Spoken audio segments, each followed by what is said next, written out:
Good morning everyone. আজকে আমি আপনাদেরকে দেখাবো ত্রিপুরা সুন্দরী মন্দির। কিভাবে যাওয়া আর কিভাবে আপনারা যাবেন সেটা সবকিছুই দেখাবো আমার এই ভিডিওর মাধ্যমে।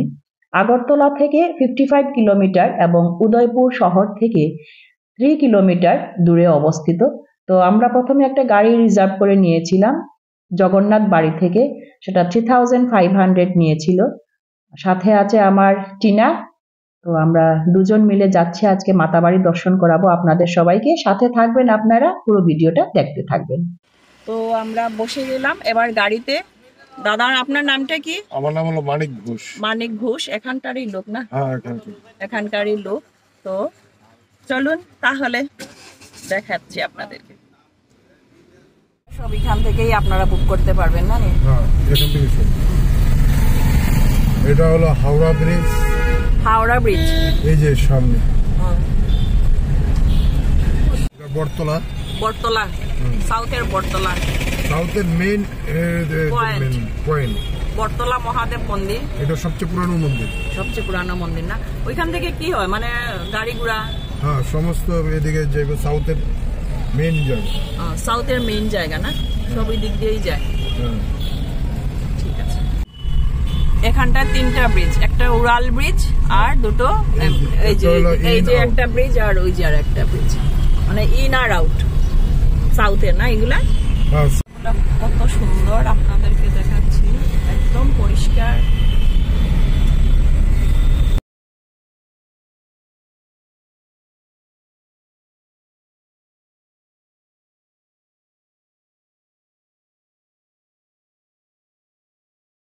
কিরকম লাগছে আজকের জার্নি? অনেক বেশি ভালো লাগছে। আগরতলা রাস্তাগুলো তো এত বেশি পরিষ্কার, আর এখানে জায়গায় জায়গায় দেখার মতো জিনিস আছে, সেটা খুব সুন্দর। সত্যি সকাল সকাল একদম মনটা একদম তাজা হয়ে গেছে না? তো বন্ধুরা, আমি আজকে আপনাদেরকে দেখাবো ত্রিপুরা সুন্দরী মায়ের মন্দির। 1501 সালে রাজা ধন্যমাণিক্য এই মন্দিরটি প্রতিষ্ঠা করেন। ত্রিপুরা সুন্দরী মন্দির প্রায়ই মাতাবাড়ি মন্দির নামে পরিচিত। দেবী ত্রিপুরা সুন্দরীকে উৎসর্গ করা পবিত্রতম হিন্দু মন্দিরগুলির মধ্যে একটি, যা মাতা সতী নামেও পরিচিত। এটি ভারতের ত্রিপুরা রাজ্যের উদয়পুর শহরে অবস্থিত এবং এটিকে 51টি শক্তিপীঠের মধ্যে একটি হিসেবে বিবেচনা করা হয়।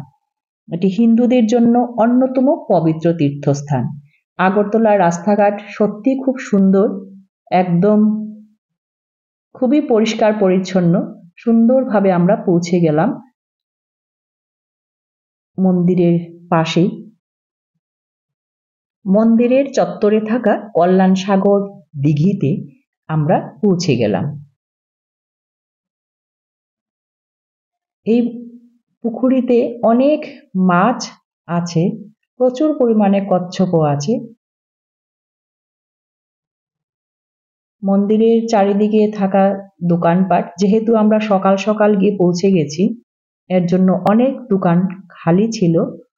এই মন্দিরের চত্বরে দোকান বসে থাকে, মাছকে খাবার দেওয়ার জন্য বসে থাকেন বাটি নিয়ে, বিস্কুট নিয়ে। তো এইগুলো প্রত্যেক মন্দিরের পাশেই থাকে এগুলো। তো আমরা মাতাবাড়ি এসে পৌঁছে গেলাম। মাতাবাড়ি যেতে হলে প্রথমে প্যারা নিতে লাগবে আর মায়ের সামগ্রী, পুজো সামগ্রী নিয়ে যেতে লাগবে। এর জন্য আমি এখন যাচ্ছি, আপনাদেরকেও দেখাচ্ছি সঙ্গে।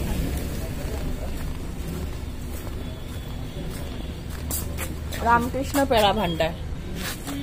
তো দাদা নমস্কার। মাতাবাড়ি তো প্যারা প্রসিদ্ধ, সেটা আমরা সবাই জানি। আপনি কিছু বলেন প্যারা বিষয়ে। আমাদের প্যারা খুব প্রসিদ্ধ, আপনার সারা ওয়ার্ল্ডে এই প্রসাদ পাওয়া যায়। এখন বর্তমানে তো কি পাতিল হিসেবে নাকি হিসেবে? আপনার মনের ব্যাপার। এখানে 500 টাকা কিলো, এখন আপনার যায় না, সেটা মনের ব্যাপার। আচ্ছা আচ্ছা। আমাদের প্যারা 1 মাস থাকলেও নষ্ট হয় না। 500 টাকা কিলো। তো আপনাদের মতো আপনারা নিতে পারেন, 100 গ্রামও নিতে পারেন, 250 গ্রামও নিতে পারেন। আর এখানে সব তো পুজো সামগ্রী সব মিলে কিরকম পড়বে? শাখা। তো প্যারা নিতে যখন গেলাম, বললেন ওনারা ঘাটে গিয়ে হাত পা ধুয়ে পর মাতার বাড়িতে আমরা আমাদের যেতে লাগবে। তো চলুন আপনারা সঙ্গে থাকুন, ঘাটটা একবার দেখিয়ে দেই আপনাদেরকে। ত্রিপুরা সুন্দরী শুধু সৌন্দর্যের দেবী নয়, মহাজাগতিক শক্তিরও। তাকে প্রায়শই একটি যুবতী সুন্দরী মহিলা হিসেবে চিত্রিত করা হয়, যা একটি পদ্মের উপর বসা বিশুদ্ধতা, শান্তি এবং আধ্যাত্মিক জাগরণের প্রতীক। সত্যি খুব ভালো লাগছিল। মায়ের জন্য মালা নিলাম, যেহেতু সকাল সকাল এখন এই পুজোটা শুরু হবে, এর জন্য শাখা সিঁদুর, আলতা শাখা সিঁদুর। আর যেহেতু এখানে প্রসিদ্ধ পেড়া, মাতাবাড়ি পেড়া। চলুন আপনাদেরকে দেখাচ্ছি এবার আগরতলার ডিস্ট্রিক্টের উদয়পুরের মাতাবাড়ি। সতী 51 পীঠের একটা অংশ এখানটায় পড়েছে, পায়ের ডান পায়ের অংশটা। তো আপনাদের সবাইকে আমি গোমতী ডিস্ট্রিক্টের উদয়পুরে মাতাবাড়ি আপনাদেরকে দর্শন করাচ্ছি। সাথে থাকুন আমার, আর পুরো মন্দিরটা আপনারা দেখতে পাবেন। মাতাবাড়িতে এসে গেছি, ঢুকে যাচ্ছি মাতাবাড়িতে।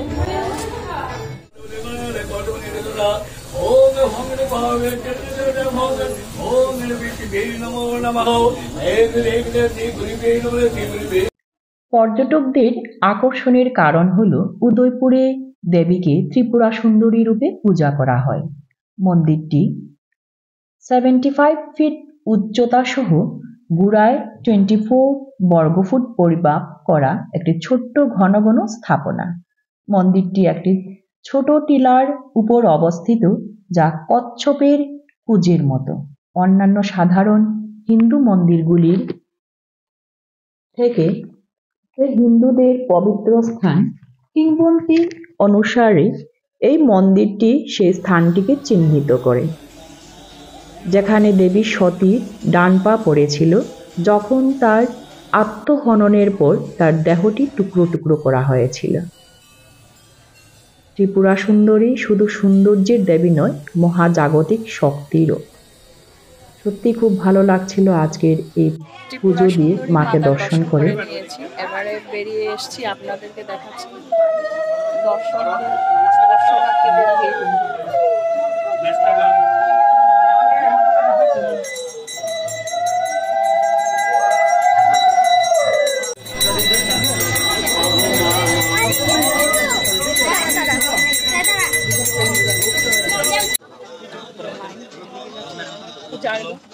এখানটায় সব ওনারা এখানটায় দিয়ে দেন। আমি মন্দিরটা একটু প্রদক্ষিণ করে নেই, আপনারাও সঙ্গে থাকুন।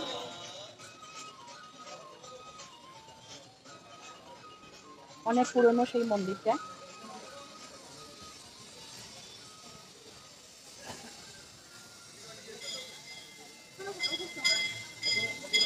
প্রদক্ষিণ।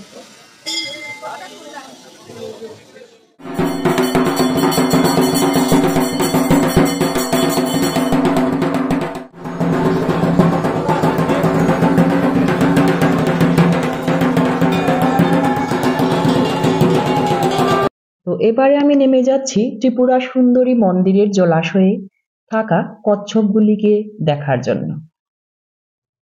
তো মন্দিরের নিচে গিয়েই পেলাম কচ্ছপ খুব সুন্দরভাবে একদম উপরে উঠে এসছে।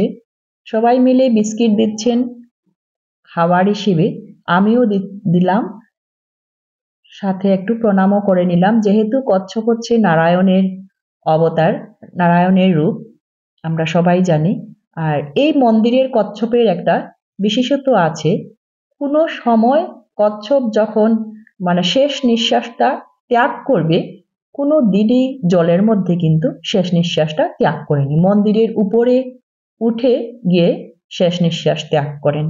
ভক্তরা এটাই বিশ্বাস করেন যে কচ্ছপ কুর্মপীঠ, সেই কারণেই এত বেশি কচ্ছপ সেখানে। ওই দিঘি খুবই পবিত্র, তাই সেখানে কচ্ছপের কেউ কোনোদিন ক্ষতি করে না। তো এটাই ছিল আজকের আমার এক্সপ্লোর। আপনাদের যদি ভালো লেগে থাকে অবশ্যই একবার লাইক কমেন্ট করে শেয়ার করবেন। দুটো কচ্ছপ আপনাদেরকে দেখাচ্ছি, প্রণাম করে নিন সবাই মিলে। সত্যি ভালো লাগছিল। আপনারা আসুন, ঘুরে যান। মন্দিরের উপরে গিয়ে কিন্তু কচ্ছপের শেষ নিঃশ্বাসটা ত্যাগ করে। তাই একটা এই জায়গার বিশেষত্ব। এর জন্য প্রত্যেক দোকানেই আপনারা দেখতে পাবেন কচ্ছপের আছে, দুটো কচ্ছপ, খুব সুন্দর, খুব ভালো লাগছিল সত্যি একদম। তো ভিডিওটি ভালো লাগলে অবশ্যই লাইক কমেন্ট করে পাশে থাকবেন। আর ত্রিপুরা সুন্দরী মায়ের জয় হোক, সবাই মঙ্গল হোক, এটাই কামনা করি।